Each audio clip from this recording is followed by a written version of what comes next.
Good morning, baseball whale livers. Happy Saturday. Spring is in the air. Can't you just feel it?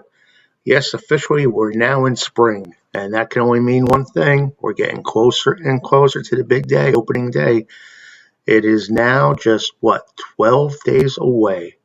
Yes, Wade Boggs' number with the Yankees, 12 days away. And it's feeling good, feeling good. And today we're going to continue with our 30 teams in 30 days.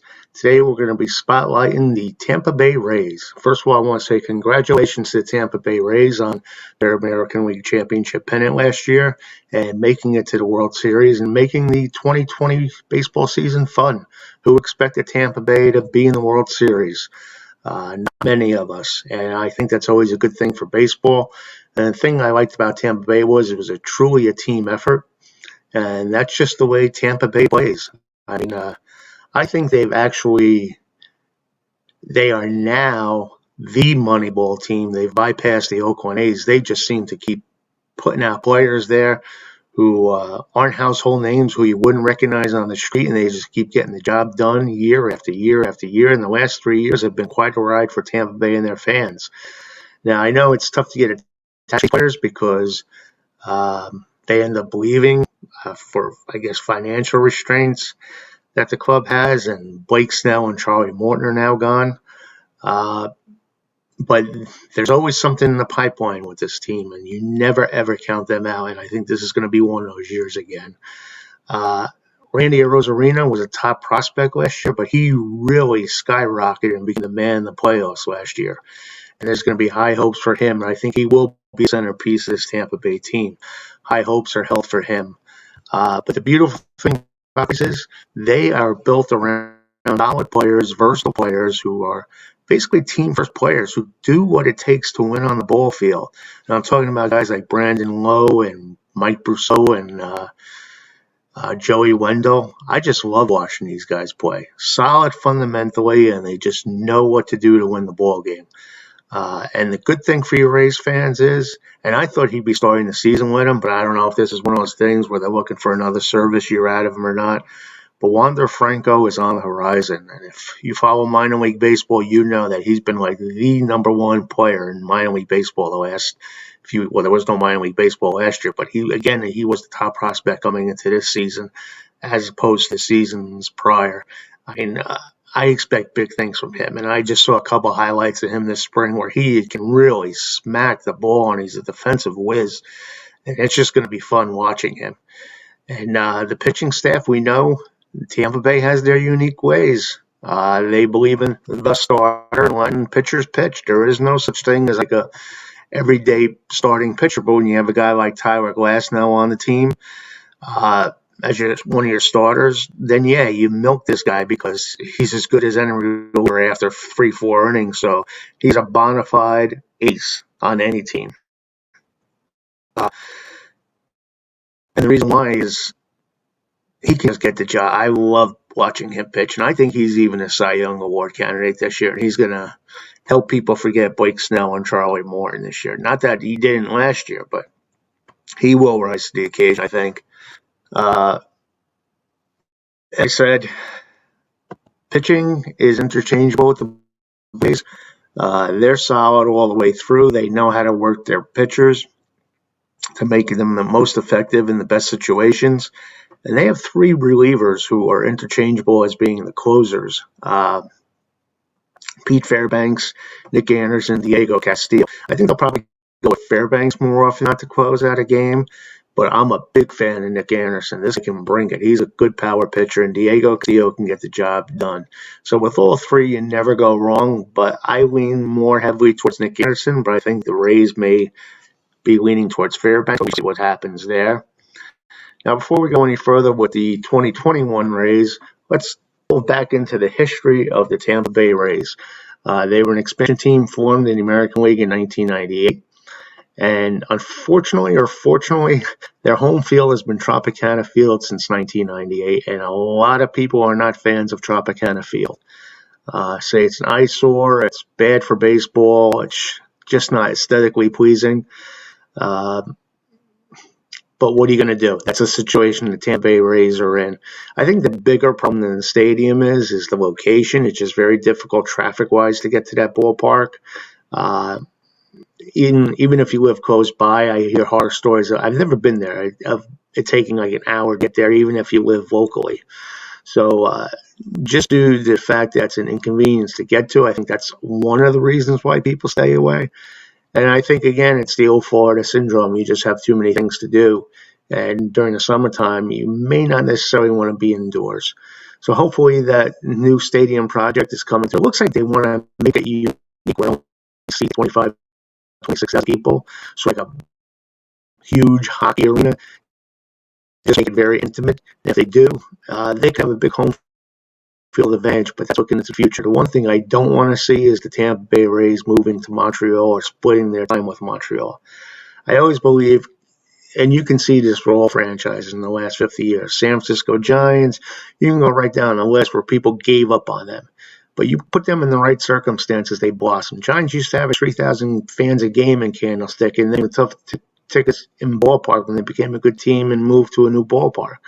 So there's a reason why a city was granted a franchise. Studies were done, but there's always variables as to why it's not taking off as a success. And I think the same Tampa Bay here. Under the right circumstance, I think Tampa Bay could be a viable major league city. I think it is. A lot of transplants down there from up north, and it's almost like a northeastern city in Florida. So I would not give up on Tampa or Tampa Bay as a location for a major league ballpark. What has hurt Tampa Bay is their first decade in existence. They were horrible. I mean, you get them like a similar expansion era teams. You had Tampa, Arizona, and you had Miami. They were in the World Series like quicker than you can blink your eye, like within 5 years. With Tampa Bay, their first 10 years, they were in last place 9 of those 10, I believe. And the one year they didn't finish last, they were second to last. So everyone talks about the Mets and how bad they were in '62 in the '60s, but even by '69 they won a World's title, and I think that has a lot to do with Tampa Bay and their image. They're just like losers in the image of a lot of people, and even when they turned it around and became successful, they still had that image. But in 2008. They did have their first winning season. It was a good time to have a good winning season because they won the American League Championships and even knocked off the Red Sox. So that was huge back then to knock off the Red Sox to get to the World Series. Unfortunately, the Philadelphia Phillies beat them in that World Series, but Tampa Bay made the national spotlight by making the World Series, and that's always a good thing. Since 2008, they played in the postseason 5 more times since then, and last year they won the American League pennant. So they're putting out a competitive product without spending a lot of money, and I think other teams should take note that you can win by just doing research and scouting the right players. You don't have to just throw money around to try to be competitive. The thing is, Tampa Bay just doesn't spend money to keep their product on the field, but somehow they keep replacing it. So they're doing something right. And I kind of root for teams like Tampa Bay and Oakland. I want to see the team that do it through the organization, do well. So there's always a soft spot in my heart for Tampa Bay. Now, one of the traditions, Tampa Bay is trying to do everything they can to make the Tampa Bay Ray baseball experience fan-friendly. And one of the things they do now is, I'm not a big fan of this, I think, but if it makes them happy, all for it. The cowbell. When the batter has 2 strikes, fans now try to chant and ring the cowbell when the Rays make a good play. So it's fun. It's festive, sort of like Latin American baseball. And if it means fans' involvement and making them happy at the ballpark, I'm all for it. Then they have DJ Kitty, the rally DJ who appears on the screen at Tropicana whenever there's a rally situation going on. So they're trying to make it a fun and festive atmosphere. And we all know about the evil empire, the Yankees and Red Sox Nation. Well, now the Rays have adopted the term Rays Republic for their fan base. And that's what they want to do. They kind of want to build up a tradition where Tampa Bay is recognized as a force. And the fans as a fan base are recognized as a force. And I like Rays Republic. So I like what they're doing there as far as fan involvement and the fans in the game. And hopefully there'll be some fans there this year. We're having some fans enter the ballpark this year, and hopefully the crowds will get bigger and restrictions will be lifted as the season goes on. And if so, they'll have a good product to see. Like I said, Austin Meadows, DH leading off. What a great hitter, and what a great trade that was from the Pirates. Again, it's tough being a Pirate fan and keep feeding your good players away to other teams, but he's a pure hitter. Brandon Lowe at second base, he had a tough postseason, but you'll see he can smack. He's got more power than people realize at second base. And you put him in front of Randy Arozarena, you have a good 1-2 punch there with Lowe and Arozarena. G-Man Choi, who doesn't love him? He's just lovable watching him play. I mean, I just like watching the guy play at first base. He's a fun sort.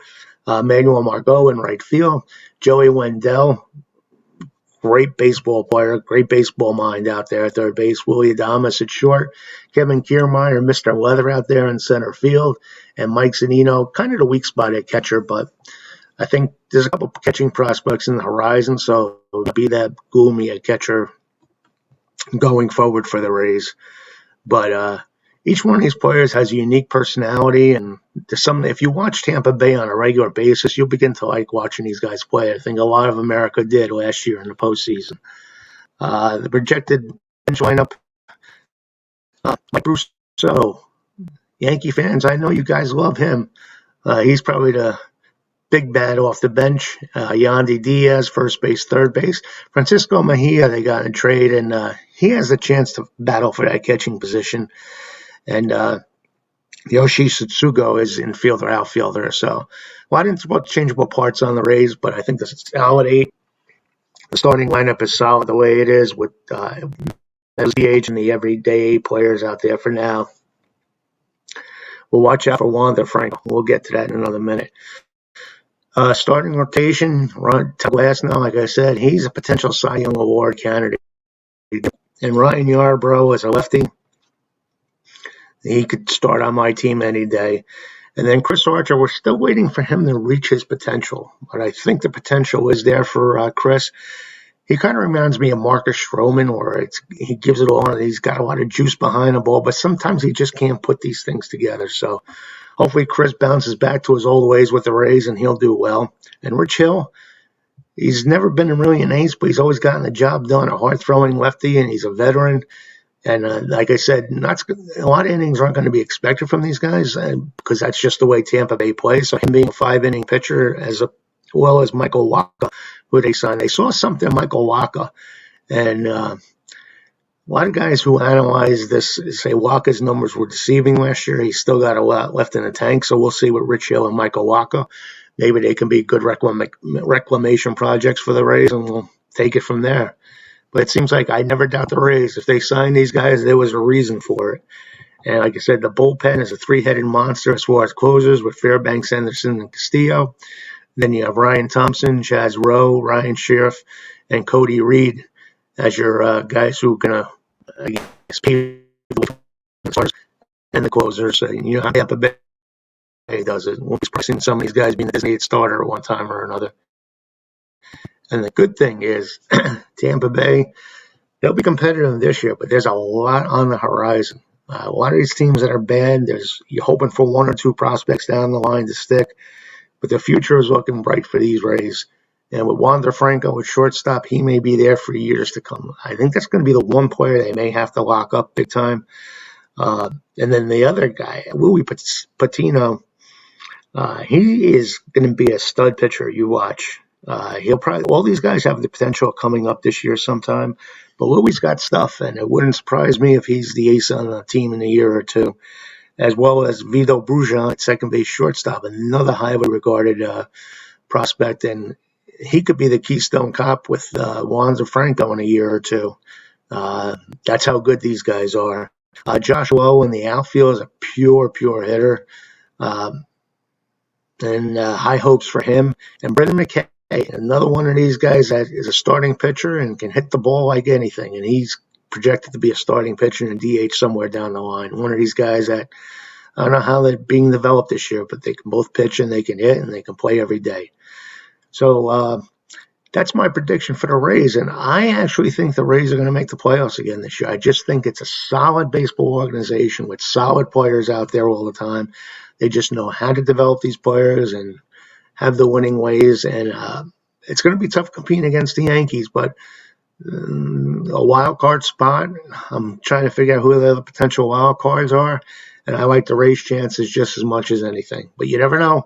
They could bypass the Yankees, or they could have a few potholes along the way. But I'm looking at them for another 90-win season. I think the Orioles and Red Sox are still teams that are, although the Red Sox have a great offensive lineup, I think the Rays can handle them, and the Orioles head-to-head. Blue Jays, they're still learning, a lot of potential there. But I like the Rays as the second best team in the division. So that's my review of the Rays. Hopefully you enjoyed it. And if you did, please hit like. You can leave comments, pro or negative, on there. If you didn't like it, hit dislike.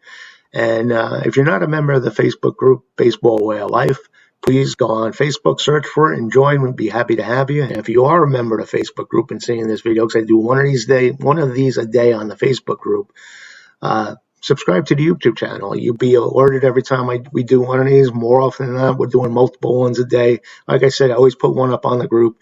And in a week or so, we're going to be doing live stuff once a day, or whenever the situation calls. I just have to work it out with Facebook where I can start doing live broadcasts, and it's going to be good. We'll have a lot more interaction, and I'll see feedback as I'm talking.